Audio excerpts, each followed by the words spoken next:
Hello everyone, this is Remlays from 40k Theories, and welcome to the March 2021 edition of the Patreon Q&A sessions.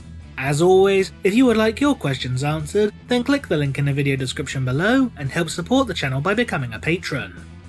Now, let's jump into the questions. Thomas Badkin asks, if there was a Samurai Space Marine chapter, which legion would be its parent legion? It doesn't really matter, to be honest. Like, yeah, the legions had their own unique, distinct cultural flares and that, but their successor chapters can be wildly different. I mean, if you look at the Ultramarines Legion, for example, who are basically space Romans, one of their successor chapters are Space Celts. You know, the Emperor's Spears, they're Space Celts. So, it doesn't really matter if, which parent legion gives rise to a Samurai chapter. Because like in a similar vein, you got the White Scars who are, based on speed, and hit and run tactics and stuff like that. And they've got a bear-themed successor chapter with the Astral Bears. And let's be honest, when you think of speed and hit and run tactics, you generally don't think of bears. So again, as I said earlier, it don't really matter. Voice of the Emperor asks, what happens when you use a warp grenade in a warp? I assume you mean a vortex grenade, and I assume it would create a tear into the material realm. Was there a book about Comrade Kurz before the more recent mess of a novel? Technically it's more of a Sevatar book, I suppose you could argue, but you could say Prince of Crows because that does have the Kurz origin story. But again, it is technically more of a Sevatar book, but that's as close as you're going to get, I think.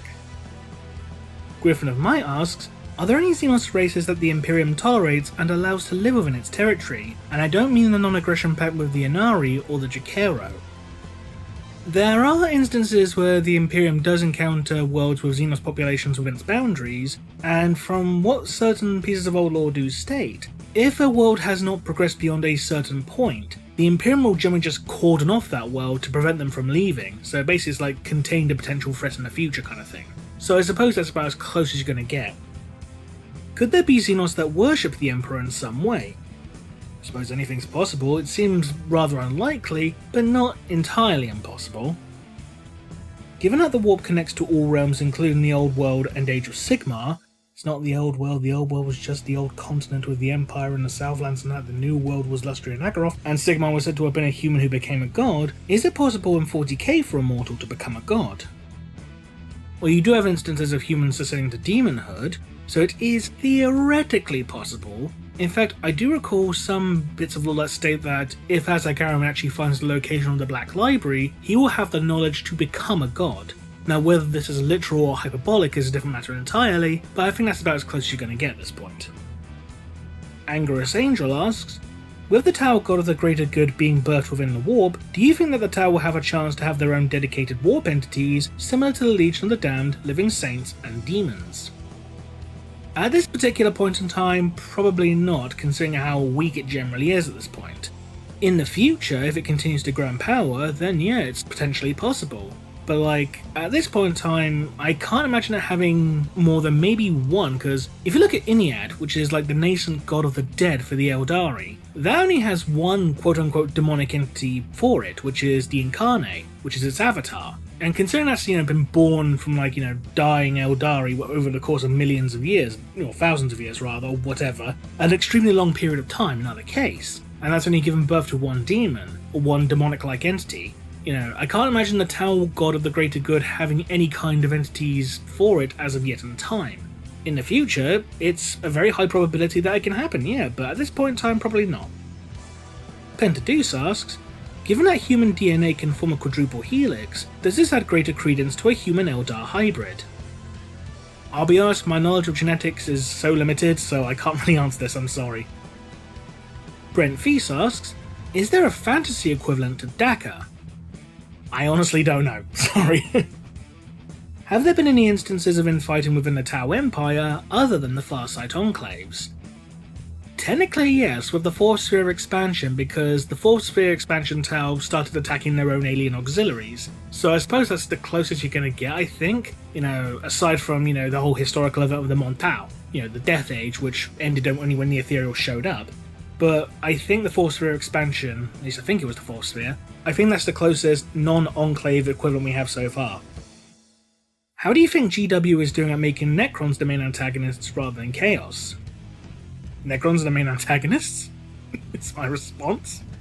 They're the villain of the week at this point, nothing more, I feel. Sorry. It's always going to be, the Imperium versus Chaos at the end of the day. The Xenos are always going to be the outlier. As much as people want more Xenos, they're always going to be the outlier. The main big bad is always going to be Chaos and their struggle against the Emperor. That's always going to be the main good versus evil conflict. I say good versus evil to oversimplify, because we all know everything's a shade of grey in this universe, let's be bloody honest. Austin Horner asks, in the novel Wrath of Magnus, Magnus states to Arwen that his plan was to let Horus and the Emperor bleed each other and kill whoever's left to claim the throne of Terra for himself. Assuming that he was successful, how do you think his remaining brothers, both loyal and corrupt, would react to this turn of events? No one would be happy, I can tell you that much to start with. Everyone will be pissed off at Magnus, Magnus, the traitors will be pissed off at Magnus because, he took the throne for himself, it'll launch a whole bunch of infighting like, I want it, no, I want it, yeah, and the loyalists were like, you killed Dad, and I'm gonna beat the shit out of you, yeah. So, basically, if Magnus does succeed and claim the throne of Terra for himself, he's just painted a massive fucking target on his back from both sides.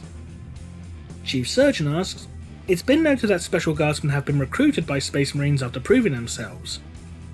Recruited? What do you mean by that? Do you mean like inducted into the chapter? Because that's the first I've ever heard of it. I mean, I know some Guardsmen will be like, inducted, as like a serf or like, a Chapter World's Planetary Defense Force or something like that. But I've never seen an instance of a Guardsman being inducted into a chapter, like, and as an actual Space Marine. Has there been a documented case of a Kriegsman being recruited by a Space Marine chapter? And if not, which chapter do you think will be most likely to recruit a member of the Death Corps? Again, this is all, like, first I've ever heard of this concept, to be honest, but let's say that does happen. Let's say it does happen. The chapter that would be most likely to recruit a Kriegsman, well, let's be honest, I think any Space Marine chapter would be happy to recruit, a skilled warrior of any kind, regardless of their personal viewpoints. Yeah, I think, any chapter would be happy having, just a good soldier in general. Zero Hits asks, aside from the purple eyes of Cadians, are there any other minor mutations that are known to be tolerated in the Imperium? It depends upon the world in question more than anything else. Like, on an ecclesiarchal world, mutation will not be tolerated, period. Let's be bloody honest. Because the ecclesiarchy doesn't like anything. I mean, the ecclesiarchy barely tolerates abhumans. In regards to hive worlds, because mutation is so complex on hive worlds, with Necromunda being the prime example, minor mutations are often tolerated, providing that they aren't too severe or egregious. So like, if you've got like webbed fingers, or an extra toe or something, and you try to hide it, people will generally look the other way, including the authorities, they'll look the other way. If you walk around with two heads, then people will be like, not tolerating that, get my gun out, bang bang. Lucanron asks, in Prince of Crows, hey, we mentioned that earlier, Kuz sees Rogal Dorn's death when first meeting him, and the quote is, in his mind's eye he saw the giant die, dragged down by 100 murderers in a dark tunnel, their knives and swords wet with his blood. As Kuz's premonitions have been demonstrated to be close to, if not infallible, do you think this is how Dorn truly dies or died? I do. And the reason for this is, even though Kuz's premonitions tend to look on the worst possible outcome, when it comes to the visions regarding the Primarchs, he's had about roughly 5 visions total regarding 5 different Primarchs, and 4 of them we know for a fact have come true. 4 of them at least. Like, he foresaw Lorgar and Fulgrim ascending to demonhood. He foresaw Ferrus Manus being decapitated. He foresaw Sanguinius dying. If he foresaw Rogal Dorn being dragged down and killed by 100 different people, he's 4 for 5, confirmed, 4 for 5. With those odds, yeah, I do think Kuz saw Rogal Dorn die. Some people were complaining about Slaaneshi fans emphasising sex. Would or could Chaos Space Marines engage in sexual activity? Oh god, I vaguely remember something being implied within the first Fabius Bile novel, but again, I think it was more of an implication rather than confirmation, and as we know, that's not exactly the same thing. This all depends mainly upon whether Space Marines are physically capable of having sex, which is an entire topic of its own, which if enough people really wanted, I might actually try and cover one day. God help me. I suppose you could argue that, blessings for Slaanesh can allow him to do this, blah blah blah blah. But that being said, however, the story of the Silver Knight of Slaanesh does actually mention that, while physical pleasures are forbidden by his order, he was still a man and capable of falling to temptation. which does imply, considering that the warrior was confirmed outright as being a Space Marine, that does also imply that Space Marines are indeed capable of having sexual relations, or at the very least capable of deriving sexual pleasure in some way. So let's just say the answer is maybe. Is the Horned Rat allied to the Chaos Gods? Again, my Age of Sigmar lore is very basic at best, but from what I can recall, the Horned Rat is one of the Chaos Gods in Age of Sigmar. When Slaanesh disappeared when she got captured by Tyrion and Teclis and all the other elves and all that, the Horned Rat basically ascended to fill the gap left by Slaanesh and became the Great Horned Rat, becoming, the 5th member of the Pantheon. Yeah, as far as I'm aware. I mean, unless this has changed in recent lore developments, I don't know. Again, I don't really follow that much of Age of Sigmar. But to my knowledge, yeah, the Horned Rat is a Chaos God. Brother Santodes asks, what does a Psyker see and feel when they encounter a Sister of Silence? This mainly depends upon the writer in question. The most common depiction I've seen in regards to this is that whenever a Psyker sees a Sister of Silence, they see just an emptiness, a void, where something should be but there isn't, kind of thing, which is like really unsettling and painful to a Psyker. Are their psychic powers cancelled out by their presence? Yes. Basically, if a Psyker tried to cast Warp Lightning at a Sister of Silence, it will not affect them because of them being, soulless blanks. This doesn't stop, momentum caused by things launched via telekinesis. If a Psyker used telekinesis to launch a boulder at a Sister of Silence, their aura will not stop the boulder because, momentum and physics. But general psychic powers like Warp Lightning, Warp Fire, that kind of thing, will be nullified by their presence, yes. And finally, Brandon A asks, the Chaos Gods are at war with each other, but does Khorne have a better bond with Nurgle, the same with Tzeentch and Slaanesh? I don't really want to call it a better bond, but yeah, Khorne does tolerate Nurgle more than Slaanesh, and Tzeentch does tolerate Slaanesh more than Nurgle.